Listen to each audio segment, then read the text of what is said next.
जागरूक नागरिक मंचाचे सर्व पदाधिकारी आणि ह्या शहरातील सर्व आदरणीय बंधू आणि भगिनी, नमस्ते.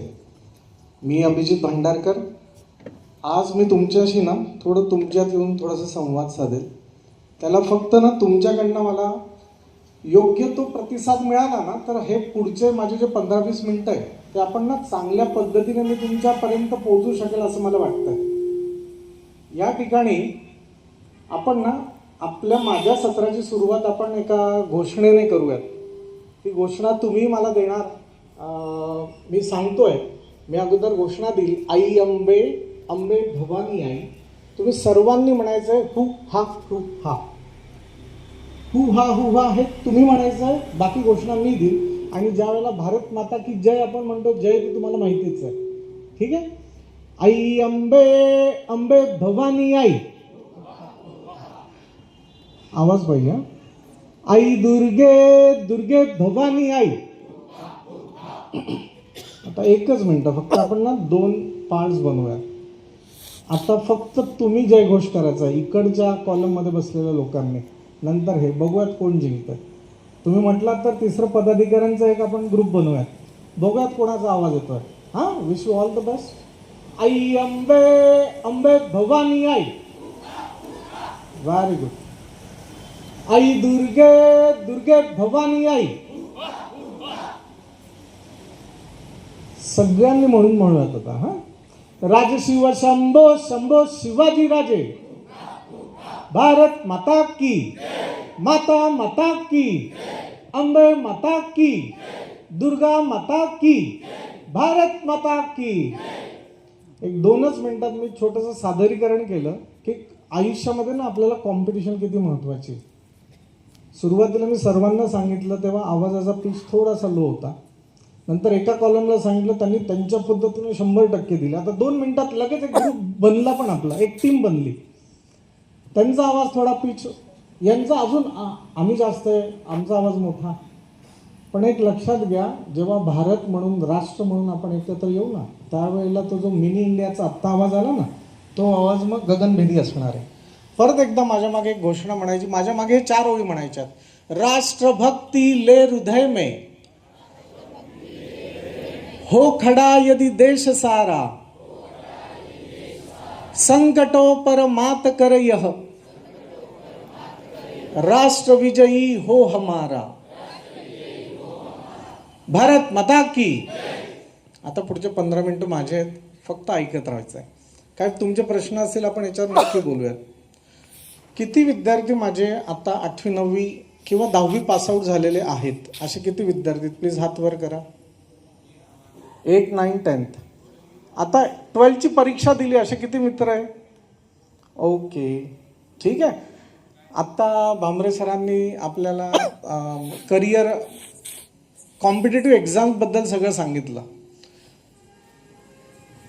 मी हे बाकीचं सगळं सांगणारच आहे. फक्त एक लक्षात घ्या, मला माहित नाही तुम्ही आर्ट्स क्षेत्रात जाणार आहे, कॉमर्समध्ये जाणार आहे की सायन्समध्ये जाणार आहे. फक्त एक 2 मिनिटं सगळ्या माझ्या मित्रांनी डोळे बंद करायचेत. आपले आई वडील आपल्यावर किती मेहनत घेत आहेत, किती आपल्यासाठी कष्ट करत आहेत, हे डोळ्यासमोर आणा. फक्त तुम्हाला ज्या क्षेत्रात जायचं त्या क्षेत्रात तुम्ही गेलात असं समजा, तुमचं करिअर बनलं असंही समजा. तुम्हाला 8 लाख, 10 लाख, 15 लाखाचं डोळे प्लीज बंद करा. हां विद्यार्थी मित्रांनो, हे व्हिज्युअलायझेशन खूप गरजेचं आहे. तुमचे छान मार्क्स आलेत, आउट ऑफ मार्क्स आले, तुम्ही आईबाबांना सगळं सांगितलं छान, 10, 12, 15, 20 लाखाची पर ॲनमची तुम्हाला नोकरी मिळालेली आहे. आणि प्रत्येकाची काहीतरी कुठली तरी ड्रीम कार असते, ड्रीम बाईक असते. तर 25 लाखाचं पॅकेज आहे, मला पहिल्या महिन्याचा पगार मिळाला आहे, आता तो पगार मी माझ्यासाठी खर्च करणार आहे, मला जाऊन माझी ड्रीम कार घ्यायची आहे. तर फक्त विचार करायचा आणि जोरात म्हणायचं आहे. कुठली तुम्ही ड्रीम कार घेणार, जे तुमच्या डोक्यात आले ते सांगा. पहिल्या महिन्याच्या पगारामध्ये ड्रीम कार कुठली घेणार तुम्ही? बाईक कुठली घेणार बेटा तेही सांगा. कार पण असू शकते, काय अडचण नाही. हा, मला आवाज आला तर मी पुढचं उत्तर देऊ शकतो. Royal Enfield, very good. अजून बर, अजून चल अच्छी बात आहे. मला हे सांगायचं आहे मित्रांनो की हाच प्रश्न ना माझे जवळपास महाराष्ट्रात बऱ्याच ठिकाणी शाळांमध्ये व्याख्यान होतात आणि मी विद्यार्थ्यांना विचारतो. आपण याच्यातनं दोन भाग करूयात. तुमचं सगळ्यात प्रथम अभिनंदन. ते का ते मी तुम्हाला सांगतोय. आपण रियालिटीमध्ये राहतोय याच्यासाठी. का रियालिटी? मी प्रश्न विचारताना सेम प्रश्न सेम पॅटर्न सगळ्या शाळांमध्ये असतो. पुणे मुंबईच्या शाळांमध्ये गेलो तर त्यांच्या ना जे नावं आपल्याला माहीतच नाही आहेत, लॅम्बोर्गिनी, फेरारी, अजून वेगवेगळ्या गाड्यांचे नावं की ज्या गाड्यांची प्राईजच मिनिमम 2 करोडपासून सुरू होते. अरे बाबा, तुझा पगार मी सांगितला 20 लाख 25 लाख पर ॲनम, म्हणजे तुला महिन्याला 2 लाख रुपये मिळतात. 2 लाखावर तुला लॅम्बोर्गिनी कोणी देणार आहे का बेटा? नाही. आपल्या प्रकाशा गावाच्या सर्व विद्यार्थ्यांचं खरंच अभिनंदन. मी त्यांना ड्रीम कारसाठी बूस्ट केलं, पण त्यांनी म्हटलं कार नाही बाईक. आणि रॉयल एनफील्ड साधारण 2.5-3 लाखापर्यंत येते. You are living in reality बेटा. स्वतःसाठी टाळ्या वाजवा जोरात. का? कारण की तुम्हाला याची समज आहे की 2 लाखामध्ये ना लॅम्बोर्गिनी येणार नाही. 2 लाखात ना रॉयल एनफील्ड येते, मी ती घेणार. तर बेटा हे सगळ्यात महत्त्वाचं आहे. आयुष्यात ज्याला हे गमक कळलं ना तो सगळ्यात भारी आहे. आणि हे तुम्हाला समजलं आहे याच्यासाठी. आणि परत एकदा तेच सांगतो, मी मागच्या 25-27 वर्षापासून पुण्यात वास्तव्यास आहे. मी पण गावाकडचाच आहे. आम्ही स्ट्रगल करून पुण्यात गेलोय, सेट झालोय. पण माझं जे आत्तापर्यंतचा अनुभव आहे, येणारी पुढची क्रांती जी आहे ना ती फक्त ज्याच्या घरात बेटा प्रतिकूलता आहे तेच माझे मित्रमैत्रिणी करणार आहेत. आणि ती प्रतिकूलता थोड्या बहुत प्रमाणात आपल्या तालुक्या लेवलच्या ह्या गावांमध्ये आपल्याला जाणवते. पप्पा मला हे पाहिजे, लगेच पप्पांनी आणून दिलंय का? खाऊ आहे का? नाही. पप्पा मला ही कंपास पाहिजे, हे गाडी पाहिजे, हे पाहिजे, ते पाहिजे. तिकडं सगळं अवेलेबल होतं. तो आपण म्हणत lower middle class, upper middle class. तर तो अप्पर मिडल क्लासवाला वर्ग तिकडे पुण्या मुंबईत बसलाय. जे पाहिजे ते मुलाला पाहिजे. पण आपल्याकडे कसं, माझं बालपण कसं केलं, पप्पा मला कंपास पाहिजे, या परीक्षा होऊ देत, चांगले मार्क्स आण, मग कंपास मिळणार आहे. तो 6 महिने थांबण्याचा पेशन्स माझ्या बाबांनी माझ्यामध्ये निर्माण केला. पाहिजे तेव्हा लगेच मिळालं असेल तर एक लक्षात घ्या, फक्त तेच आहे की आपण काय म्हणत, कोरफडीचं झाड असतं आणि दुसरं गुलाबाचं झाड असतं. गुलाबाच्या झाडाला आपण कंटिन्यू पाणी दिलं 5 दिवस पाणी नाही दिलं ना तर गुलाबाचं झाड मरतं. कोरफडीचं झाड ना 5 नाही 1 महिना पाणी देऊ नका तरी ते ना असं टवटवीत असतं. मग ही प्रतिकूलता आपल्याला, आपल्या समाजाने आपल्याला ह्या व्यवस्थेने दिली आहे. याच्यासाठी अभिनंदन बेटा. शपथ सांगतोय, माझं हे किमान 200व लेक्चर असेल तर ह्या लेक्चरमध्ये मला ही पहिली किंवा दुसरी शाळा अशी भेटलेली आहे, हे गावातले विद्यार्थी असे भेटलेत की जे रियालिटीला टच राहून निर्णय घेत आहे. तर याच्यासाठी बेटा अभिनंदन. ही रियालिटीच जपा, आयुष्य तुमचंच आहे. दुसरी एक गोष्ट, आता 10वी 11वी नंतर ना बऱ्याच ठिकाणी किंवा गावागावांमध्ये ना आई बाबांनाही माहीत नाही म्हणून सांगतोय, मला 11वी 12वी करायचं आहे. पण 11वी 12वी म्हणजे काय, तर IIT JEEचे क्लासेस लावायचे एवढंच माहिती आहे. जर सायन्स स्ट्रीमला जायचं आहे तर JEE बद्दल जरा माहिती देतो. JEE ही राष्ट्रीय स्तरावरची परीक्षा आहे बेटा. ही JEE क्रॅक केली आपण. तुमचे आई बाबा होते त्याला JEE खूप करत होते असं नाहीये. तुमचे आई बाबा होते त्याला CET असेल. आता CET सुद्धा आहे. पण JEE राष्ट्रीय स्तरावर जेवढ्या काय IITs आहेत, इंडियन इन्स्टिट्यूट ऑफ टेक्नॉलॉजीज 23 आहेत पूर्ण भारतभरामध्ये, तर तिथल्या एंट्रन्ससाठी, तिथं प्रवेश मिळण्यासाठी JEEचा अभ्यास असतो. JEE मध्ये पण 2 प्रकारे, JEE मेन्स आहे आणि JEE ॲडव्हान्स आहे. JEE मेन्समुळे ना अजून 2 संस्थांमध्ये आपल्याला ॲडमिशन मिळते. NIT National Institute of Technology आणि IIIT Indian Institute of Information Technology. JEE Mains crack झाल्यावर ह्या कॉलेजेसमध्ये आणि JEE ॲडव्हान्स क्रॅक झाल्यावर आपल्याला IITत ॲडमिशन मिळते. रियालिटी बेटा तुम्हाला समजली म्हणून सांगतोय. With due respect, with Bansal क्लासेसचे चौधरी सर IITचेच क्लासेस घेतात, CETचेच क्लासेस घेतात. पण तरीही मी तुम्हाला सांगू इच्छितो, IITच्या टोटल सर्व मिळून ॲडमिशन्स किती आहेत काही माहिती तुम्हाला? तर तुम्हाला फक्त सांगतोय IITच्या सर्व मिळून ॲडमिशन्सना पूर्ण भारतभरात 18,000 आहेत. पण ह्या वर्षी फक्त महाराष्ट्रातली मी तुम्हाला गणती सांगतोय. महाराष्ट्रामध्ये स्टेट बोर्ड, CBSE, ICSE सगळे मिळून ना साधारण 18.5 लाख विद्यार्थी बसले होते 10वीला. त्याच्या पुढे जाऊन सांगतोय 2025चा डेटा आहे, ज्यांना 94% पेक्षा जास्त मार्क्स आहेत, 94% जास्त मार्क्स आहेत, असे ना मित्रांनो 4.5 लाख विद्यार्थी फक्त महाराष्ट्रातले. त्याच्या पुढचं सांगतोय 4.5 लाख विद्यार्थी महाराष्ट्रातले, पण IITच्या ॲडमिशन्स आपल्या फक्त आहेत 18,000. माझ्या मुलाला 92% आहे म्हणून त्याला मला जे मिळालं नाही ते सर्व त्याला द्यायचं आहे, म्हणून मग त्याला JEEच्या मोठ्या भरमसाठ कुठल्या तरी क्लासला ॲडमिशन घेऊन द्यायची आणि मग 2 वर्षानंतर परत माघारी यायचं. हा प्रकार ना आजकाल सर्वीकडे सगळीकडे सुरू आहे. माझे आणि चौधरी सरांचे क्लासेस बाजूलाच आहे. ते माझे गुरु आहेत, मला त्यांनी शिकवलेलं आहे. मागच्या 26-27 वर्षांपासूनचा त्यांचा दांडगा अनुभव मला माहिती आहे. मग सरांसमोर असं असताना सुद्धा मी हे का सांगतोय, ही रियालिटी सरांनाही माहिती आहे. पण त्यामध्ये सुद्धा आम्ही ती रॅशनॅलिटी ठेवली आहे की बेटा तुझ्यासाठी CETचा मार्ग ओके, तुझ्यासाठी IITचा मार्ग ओके.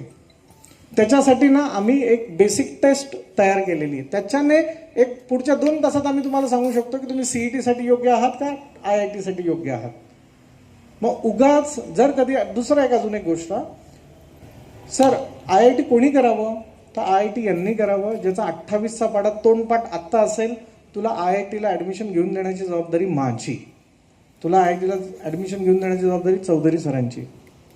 पण तुमचा 28चा पाढा पाठ आहे का, 19 किती येतात पटकन माहिती का, टिप ऑफ द टंग ते नसेल माहिती. आपण 12च्याच टेबलमध्ये गणतोय आणि आपण IIT खरगपूरचे स्वप्न पाहतोय. मग ही चूक आपली नाही, ही चूक पॅरेंट्सची पण आहे. हे नक्की नीट समजून घ्या की माझ्या मुलाचा टेक्स्चर कुठला आहे, पोत कुठला आहे, कॉटन आहे, पॉलिस्टर आहे, पॉलिथिन, जे काय असेल ते पहिले अगोदर जाणून घ्या. ते जाणून घेण्याची योग्य मेथड आम्ही डेव्हलप केलेली आहे. का, कारण की आम्ही सुद्धा ॲज अ पॅरेंट आहोत. माझाही मुलगा 8वी 9वी 10वीत आहे, 11वीत आहे. तर मला ॲज अ पॅरेंट म्हणून, चौधरी सरांना ॲज अ पॅरेंट म्हणून ना तो गिल्ट नको आहे आयुष्यात, कारण मी यांना गंडवलं. तर हे न होण्यासाठी ना योग्य ठिकाणी योग्य मार्गदर्शन घेणं 100% गरजेचं आहे. आणि हे आम्ही तो नॅशनल ब्रँडचे ओनर्स असून सुद्धा आम्ही हे तुम्हाला सांगतो, याच्यासाठी सुद्धा डेअरिंग लागते. तर हे योग्य अनालिसिस करून आम्ही तुम्हाला व्यवस्थित सांगणार की तुम्ही CETला काय होतं. आता जर कधी मी महाराष्ट्रात आहे, महाराष्ट्र पुणे हे विद्येचं माहेरघर आहे, सगळे कुठले कॉलेजेस आहेत ते पुण्यातच आहेत. मग जर कधी तुझा खूप अभ्यास केला, IIT तुझा गुवाहाटीला नंबर लागला, गुवाहाटी म्हणजे आसामकडे, तर तू गुवाहाटीला जाणार आहे का COEP पुण्याला जाणार आहे. तुम्हाला काय वाटतं, COEP नावाजलेलं कॉलेज आहे, COEP पुण्यात जाणार का IIT गुवाहाटीला जाणार आपण, पुण्याला जाणार. बरोबर आहे का, कारण की पुणे विद्येचं माहेरघर आहे, छान सगळे कॉलेजेस तिथं आहेत. मग COEPला ॲडमिशन घेण्यासाठी ना CETचा बाच पूर्ण वेगळा आहे, IITचा बाच पूर्ण वेगळा आहे. CET 100% एफर्ट्सने करा, तुम्हाला सहज COEPला ॲडमिशन मिळते. आणि 99.7% असून सुद्धा आपल्याला COEPला ॲडमिशन नाही मिळणार का, कारण की तो आपण फक्त ॲडव्हान्सचा अभ्यास केला, IITचा अभ्यास केला. याच्यात खूप मायनर डिफरन्सेस आहेत. ते मी सर तुम्हाला, तुम्ही जेव्हा पर्सनली काउन्सिलिंगला येणार तेव्हा नक्की सांगू. पण हे बेटा थिन लाईन लक्षात घेणं खूप गरजेचं आहे. आणि हे समजलं ना तर आयुष्य सगळं समजलं. दुसरी गोष्ट, चांगलं काय वाईट काय आम्हाला कळतच नाही सर. करिअरबद्दल तर बोलत राहूयात आपण, पण चांगलं काय आणि वाईट कायचा बेस्ट पॅरामीटर माझ्या दृष्टीने एकच आहे, तो माझ्या मागे म्हणायचं आहे. Parameter of what is good and what is bad. Parameter of what is good and what is bad. चांगलं काय वाईट काय आम्हाला कळतच नाही सर. जसं आपण ना 7वीतनं 8वीत जातो, 8वीतनं 9वीत जातो, 10वी पर्यंत ना आपले आई बाबा आपल्यासाठी हिरो असतात. हे ना मी माझ्या 20 वर्षाच्या अनुभवावरनं सांगतोय. घरापेक्षा मी ऑफिसला आमच्या क्लासेसवर जास्त असतो. 10वी पर्यंत जे आई बाबा आपल्यासाठी हिरो असतात ना, 10वीची परीक्षा झाली, तुला तुझा मोबाईल आला, 11वीला तू गेलास, तर आपले आई बाबा न कळतपणे आपल्यासाठी विलन ठरतात. आपली चिडचिड होते त्यांच्या, ए मम्मा सांग ना यांना काय चाललंय. पप्पा म्हणतात मोबाईल बंद कर बंद कर. मोबाईलवर करतो, एकदम असं पप्पांकडे पाहतो, हां काय करतो ना बंद, देव का फटाक. अरे बाप आहे तुझा, पप्पांशी असं बोलायचं असतं का? नाही. मग सर मला ते कळतच नाही. अरे तुझा जन्म झाला ना त्यावेळेला काय आनंद झाला होता पप्पांना, तुला माहीतच नाही ना. Parameter of what is good and what is bad. चांगलं काय आणि वाईट काय. आई बाबांना जे आवडते हे सगळ्यांसाठी, माझ्या 40-45 वर्ष वयाच्या व्यक्तीसाठी पण आहे, 70 वयाच्या आणि 10-15 वर्षाच्या मुलासाठी पण आहे. आई वडिलांना जे आवडते ते चांगले, आई वडिलांना जे आवडत नाही ते वाईट. एकदम सिंपल पॅरामीटर आहे. माझ्या बाबाला 15 मिनिटं 20 मिनिटं मोबाईल पेक्षा जास्त मोबाईल पाहिला त्यांना आवडत नाही ना, मग ते वाईटच आहे. मग त्याला तुम्हाला काय कळतंय, रोब्लॉक्स माइनक्राफ्ट सगळे आहोत आपण त्याच्यावर. ते ना तुम्हाला ड्रेन करण्याची प्रोसेस सगळी सुरू आहे. आणि जसं जसं आपलं वय वाढतं ना तसं आपलं हे डिजिटल लिटरसी ना ती इलिटरसीकडे कधी जाते आणि तुम्ही नाही त्या जाळ्यामध्ये कसं अडकतात ना मी खूप जवळनं बघतोय. कारण की मोबाईल नव्हता तेव्हाही मी शिक्षक होतो, मोबाईल असतानाही मी शिक्षक आहे आणि ह्याच मुलांशी मी डील करतोय. कारण की ना आपला मुलगा आता फॉर एक्झाम्पल 15 वर्षाचा असेल आणि तो पहिला अपत्य असेल, आपण 15 वर्षाचे पहिल्यांदा आई बाबा होतोय. ॲज अ 15 वर्षाची मुलाची आई म्हणून आपल्याला कसं वागायचं हे पहिल्यांदा कळतं. जेव्हा ते 16 वर्षाचे होतात तेव्हा आपल्याला कळतं 16 वर्षाच्या मुलांशी कसं वागायचं. पण मी मागच्या 20 वर्षांपासून या सगळ्या मुलांमध्ये राहतो आणि मला हे 100 केसेस माझ्या डोळ्यासमोर आहेत. तर मित्रांनो, हाच सगळ्यात बेस्ट पॅरामीटर आहे आणि सगळ्यात पवित्र नातं हेच आहे. आईवडिलांना जे आवडतं ते चांगलं आहे, आईवडिलांना जे आवडत नाही ते वाईट आहे.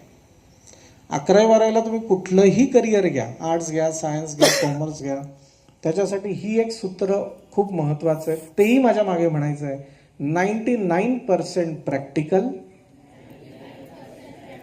1% इमोशनल. 99% ना आपण डोक्याने विचार करायला पाहिजे जेव्हा आपलं करिअर सेट करतो आपण, आणि 1% फक्त मनाचं ऐकायला पाहिजे इमोशनली. 14 फेब्रुवारी.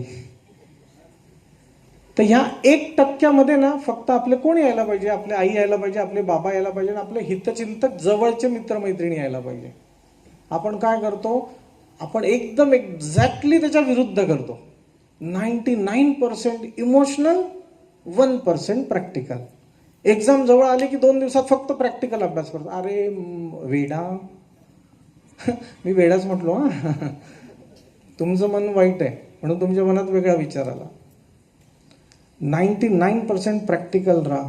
आत्ता माझा अभ्यास आहे ना, आत्ता माझा क्लास आहे ना, मग T20ची मॅच असेल तरी मी नंतर हायलाइट्स पाहू शकतो, आत्ता पहिले क्लास महत्त्वाचा आहे. नाही, माझा मित्र खूप डिप्रेशनमध्ये म्हणून त्याला मी आधार देत होतो म्हणून मी आज क्लासला आलो नाही. अरे मूर्खा, तू नसता गेला तर त्याने काय वेगळं काही केलं नसतं जीवाचं. त्याला त्याचे घरचे आहेत, आई वडील आहेत, सगळे आहेत.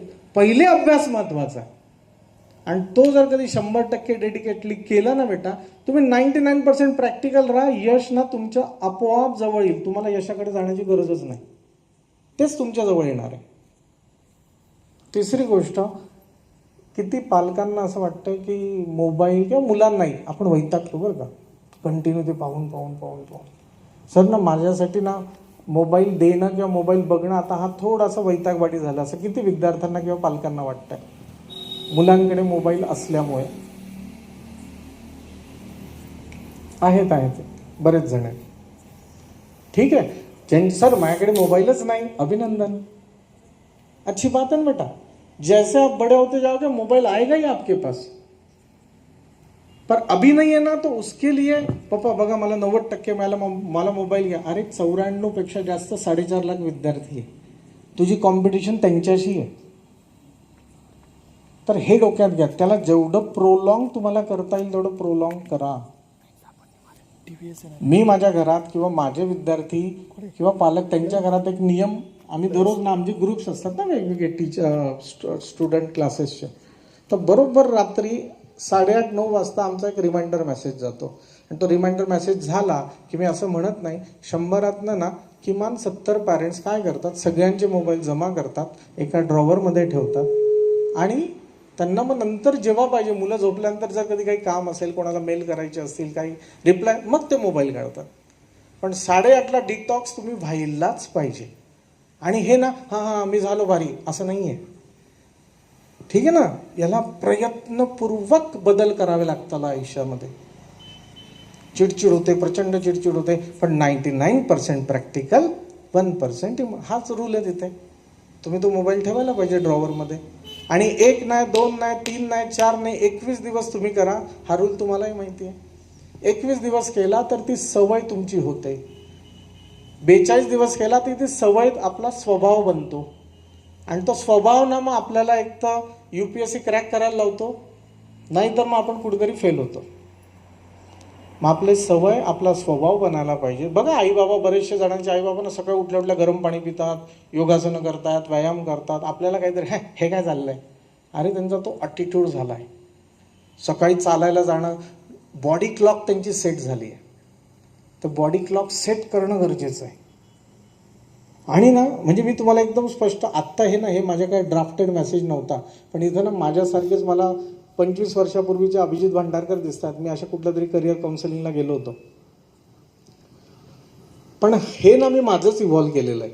आणि हे ना एखादा करिअर काउन्सिलिस्ट किंवा शिक्षण तज्ञ तुमच्याशी बोलतोय का तर नाही, तुमचा काका मामा तुमच्याशी संभाषण साधतोय. ही गोष्ट ना काका मामाच सांगू शकतो, बाकी नाही सांगणार कोणी. मी ना एक तत्व, मी म्हटलं ना प्रयत्नपूर्वक आयुष्यात बदल घडवावा लागतो. तर बेटा मी ना माझ्या, बघा 9वी-10वीत असताना ना सगळ्यांनाच वेगवेगळे, नाही त्या गोष्टीच्या आपण प्रेमात पडतो, नाही त्या गोष्टीच्या मागे आपण लागतो. पण मला हे कळत होतं की हे तो गलत आहे. आपल्या मनात राम पण आहे, आपल्या मनात रावण पण आहे. मग नेहमी कोण जिंकतं, राम जिंकतो, राम जिंकतो, असं काही नसतं, असं काही नसतं. आपलं मन ज्याच्याकडनं असतं ना बेटा, तो जिंकतो. आपल्या मनात रावण असेल ना तर रावणच जिंकणार. आयडियली तो राम जिंकतो फक्त. मग रामाला जिंकवण्यासाठी ना प्रयत्नपूर्वक बदल असतात. मी 9वीत असताना ना बरेचसे पिक्चर्स यायचे, ते वेगळ्या फेज असते आपल्या वयाची. तर 9वीत असताना माझ्या मनात वाईट विचार यायचे, ते येऊ द्यायचो. पण रात्री मला वाईट वाटायचं का, कारण की माझा टेक्स्चर चांगला होता. मग याच्यातनं काय ती घालमेल असते ना मनाची, चायला काय किती वाईट विचार करतो असतो. मग मी त्याच्यावर मात करण्यासाठी काय केलं माहिती काय, भगवंता शपथ ना, तुळशी माळ आहे, खोटं बोलणार नाही. कुठं गेली आहे, खोटं नाही आहे. वाईट विचार आलेत ना मित्रांनो, तर असं आपण ना 9वी-10वीत असताना सगळ्यात जास्त प्रेम ना आपल्या चेहऱ्यावर करतो. मी काय करायचो, वाईट विचार आले की पटकन एक चिमटी खोडायचो जोरात स्वतःला, की ज्याने ती समोरच्याला दिसेल हे काहीतरी व्रण आहेत बरं का. आणि आपण तर सर्वात जास्त प्रेम त्यावेळेला आपल्या स्किनवर करत असतो. आपण छान दिसावं, सगळ्यांमध्ये भारी दिसावं असं करत. पण मी ना त्याच्यावरच घाला घातला. पण दिवसातनं माझे ना पहिल्या दिवशी 100 वाईट विचार आलेत, भगवंता शपथ. मग मी ना 100 चिमट्या स्वतःला खोडून घेतल्यात. त्याच्यावर पण मित्र माझे मला चिडवत होते, हां काय रे, काय जा रे. पण ते विचार येत गेलेत. मी वाईट विचार करत होतो, पटकन स्वतःला चिमटी खोडत होतो. स्टेप बाय स्टेप 21व्या दिवशी ना ते वाईट विचार 100वर ना 1वर आलेत. 1वर नंतर ते येणंच बंद झालं. आणि म्हणून ना बेटा, एवढ्या प्युरिटीने मी तुमच्याशी आज संवाद साधू शकतोय. येतंय लक्षात? तर तुम्ही ना असं काहीतरी करा की प्रयत्नपूर्वक आपल्याला स्वतःमध्ये बदल घडवावा लागेल. तर असंच मी झालो UPSC टॉपर, मी झालो हे. मला आत्ता विजय सरांनी सांगितलं परवा फोनवर बोलताना, भारतातले पहिले जे 20 टॉपर्स होते ना UPSCचे, तर ते ना मित्रांनो सगळ्यांचे ना कीपॅड मोबाईल्स होते. सगळ्यांचे कीपॅड मोबाईल्स होते. का, त्यांना जर कधी UPSCमध्ये दिल्लीमध्ये ते जर कधी चांगल्या इन्स्टिट्यूटला ॲडमिशन घेऊ शकतात, त्यांना मोबाईल नाही मिळू शकत, मिळू शकतो. पण हे स्वयंनियंत्रण आहे. हे जर कधी तुम्ही तुमच्या आयुष्यात घालवलंस, केलंस, 11वी-12वी काय तुम्ही कुठलीही एक्झाम सहज क्रॅक करू शकतात, IIT असेल किंवा CET असेल. कारण की आम्ही काय, मी हे चौधरी सर, आम्ही ना मित्रांनो, किंवा भांबरे सर पण आहेत, आम्ही पहिले ना हाडाचे शिक्षक आहोत आणि मग आम्ही नॅशनल ब्रँडमध्ये इन्व्हेस्ट करणारे इन्व्हेस्टर आहोत. तुम्ही बाकीचे मी कुठल्या क्लासेसचे नाव घेत नाही, पण आजूबाजूला धुळ्याला, इकडे तिकडे नंदुरबारला मोठे नॅशनल ब्रँड्स आलेत आणि सगळे त्याच्या मागे पळत आहेत. तुम्ही कधी असा प्रश्न विचारला का हो तिथं गेल्यानंतर? तिथं ना गेल्यावर काय सेटअप असतं, मी 4 केबिन्स असतात. पहिल्या केबिनमध्ये गेल्यावर मग आपल्याला थंड पाणी दिलं जातं, मग तो फॉर्म भरला जातो, तुमची सगळी माहिती काढली जाते, तुम्हाला किती सिबलिंग्स आहे ते काढलं जातं. सेकंड केबिनमध्ये तुमचं वेगळ्या पद्धतीने ब्रेन वॉश केला जातो की जरी याच्या 28वा पाडा पाठ नाही ना, याचा IIT खरगपूरला मी ॲडमिशन करूनच देणार, तुम्ही टेन्शन घेऊ नका. मग आपला माइंडसेट होतो आणि मग तिसऱ्याच्यात फी निगोसिएशन होतं आणि आपण फी भरतो. हे सगळे ना, आपण असं विचारलं का की इथं फॅकल्टी, याचा ओनर कोण आहे? मग याचा ओनर कोण असतो माहिती का? याचा ओनर ना कोणत्या तरी पेट्रोल पंपाचा मालक असतो की ज्याला ब्लॅकचं व्हाईट करायचं असतं. याचा ओनर कोण असतं? कोणाचं तरी वाईन शॉप असतं.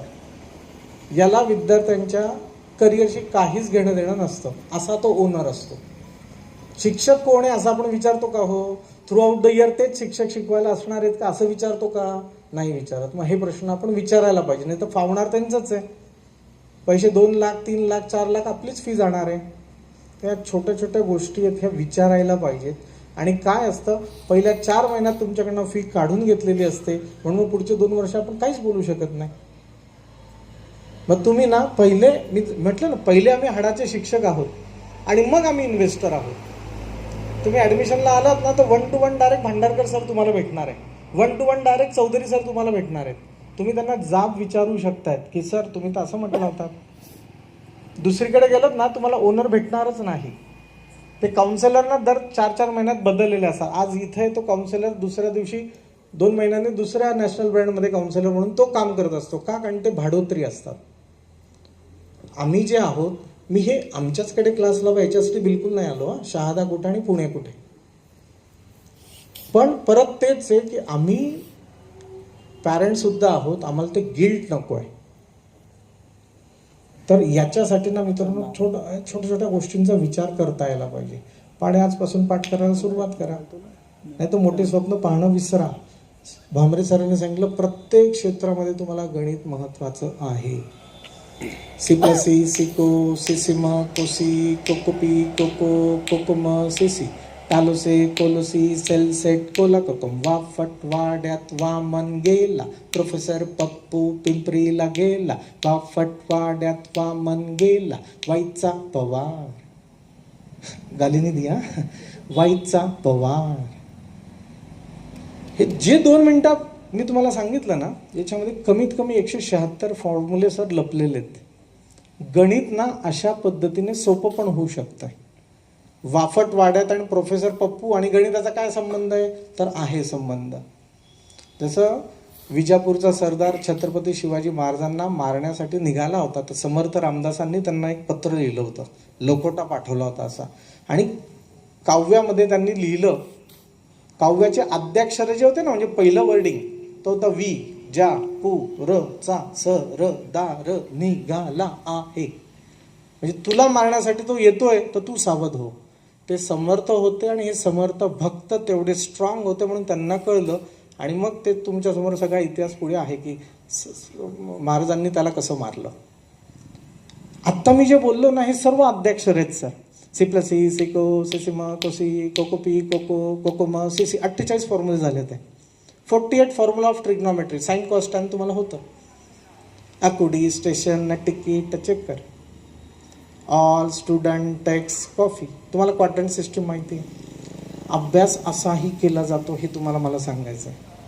तर बरेचसे विद्यार्थी मला बायोलॉजी घ्यायचं आहे. का बायोलॉजी घ्यायचं आहे? कारण काय असतं, मॅथ्स मला कठीण जातो म्हणून बायोलॉजी घ्यायचं आहे, हे त्याचं रिझन नाही आहे. पहिले त्याच्यावर पूर्णतः प्रेम करा, ते कठीण वाटलं तर मग सांगा. पण तुम्ही त्या ताकदीने उतरलाच नाही तर मग ते कठीणच वाटणार ना. तुम्ही तुमच्या आयुष्यातलं बेस्ट ऑफ बेस्ट द्या, तरी ते कठीण वाटलं ना तर मग तो नालायक आहे. पण तुम्ही काही केलंच नाही अभ्यासच नाही केला आणि म्हणतो हे कठीण आहे कठीण आहे, खाऊ आहे नाही. नाण्याच्या दोन्ही बाजू बघा. ते केलं तर सगळं सोपं आहे. माझ्या डोक्यात बऱ्याचशा गोष्टी आहेत. आपण अजून तुम्ही आमच्या यूट्यूब चॅनलला भेट द्या, ते बघा. त्याच्यावर मी बरेचसे असे लेक्चर्स अपलोड केलेले आहेत. कधीही वाटलं निसंकोचपणे विजयभाईंना माझा नंबर घ्या विजयभाईंकडनं, महेंद्रदादाकडनं, आणि कधीही निसंकोचपणे माझ्याशी कॉन्टॅक्ट करा. ठीक आहे. तर अजून बऱ्याच गोष्टी डोक्यात आहेत, पण आपल्याला वेळेचं नियोजन पण करायचं आहे. ठीक है, बोलो बेटा, भारत माता की, माता माता की. अभी आवाज आना चाहिए, लाहौर कराची तक सुनाई देना चाहिए, इतना जोर से बात करो. अम्बे माता की, माता माता की, भारत माता की. थँक्यू, धन्यवाद. धन्यवाद सर. आपण केलेल्या मार्गदर्शनाने उपस्थित सर्व विद्यार्थी आणि पालक मित्र मंत्रमुग्ध झालेले आहेत. तुम्ही केलेलं हे मार्गदर्शनाने सर्वांच्या शरीरामध्ये नवचेतना निर्माण झालेली आहे आणि तुम्ही हे दिलेलं मार्गदर्शन नक्कीच या विद्यार्थी आणि पालकांना भविष्यात त्यांच्या मुलांच्या शैक्षणिक भविष्यासाठी नक्कीच मदत करणार आहे. त्यासाठी तुमचे खूप खूप धन्यवाद. तदनंतर पुढील मार्गदर्शक आदरणीय प्राध्यापक मनोजभाई चौधरी शकतोय तुम्हाला. एक फक्त छोटीशी अजून गोष्ट सांगतोय. बरेचसे मध्यमवर्गीय आपल्यातले पालक ना, माझ्या मुलाला मला अब्रॉडला पाठवायचं आहे, त्याला बाहेर शिक्षणाला पाठवायचं आहे, तर कृपया करून तसा काही विचार आत्ता तरी करू नये अशी माझी प्रामाणिक विनंती आहे. मुलांना ते स्वप्न अजून दाखवू नका. सर्व्हिस इंडस्ट्री भारतातली खूप मोठी आहे, त्याच्यापेक्षा जास्त पगार इथेही मिळतोय. फेडण्यासाठी इथे ज्या गोष्टीची लाज वाटते त्या ठिकाणी डिलिव्हरी बॉयचं काम करणार, पण तिथं तो लाखांमध्ये पगार मिळतोय. म्हणून कसं असतं, स्टुडंट विजा एक्सटेंड होत असतो, त्यामुळे हे विद्यार्थ्यांना मुद्दाम फेल होतात. का? कारण स्टुडंट विजाला ना कमी पैसे लागतात, गव्हर्नमेंट सोयी देतं. त्यामुळे ना हे विद्यार्थी 2-2, 4-4 वर्ष नापास होतात. आणि मी विद्यार्थी आहे म्हणून त्या सोयी घेतात. आणि का? कारण मग इन्शुरन्स कमी लागतो, सगळ्याच गोष्टी कमी लागतात. पण एकदाचा विद्यार्थी तिथला झाला की तो तिथलाच होतो, तो इकडे परत येत नाही. मग त्यांच्या आईबाबांचे घरातले सिलेंडर संपले असतील ना, तर आम्हाला फोन येतो, अरे अभिजित, पप्पांचं ते घरातलं सिलेंडर संपले, जातो का जरा बदलवायला? कारण की बापाला येत नसतं सिलेंडर. मग अभिजित जातो तिथं सिलेंडर बदलवतो. मग तुझा काय उपयोग मुलगा म्हणून? ठीक आहे. तर या छोट्या छोट्या गोष्टी आहेत. तुम्हाला याचं डिटेल एक्सप्लेनेशन पाहिजे असेल नक्की मला भेटा. मी तुम्हाला हे मतपरिवर्तन नक्की करेल की भारतामध्येच राहून सुवर्ण संधी कशा आहेत. पण बाहेर जाऊन ते बर्गर बॉय, पिझ्झा बॉयचं काम करून पैसे मिळवण्यात काहीच अर्थ नाही, आणि आईवडिलांचे हाल करून पण काहीच अर्थ नाही. हां, तर एवढं फक्त मला सांगायचं होतं, म्हणून धन्यवाद सर.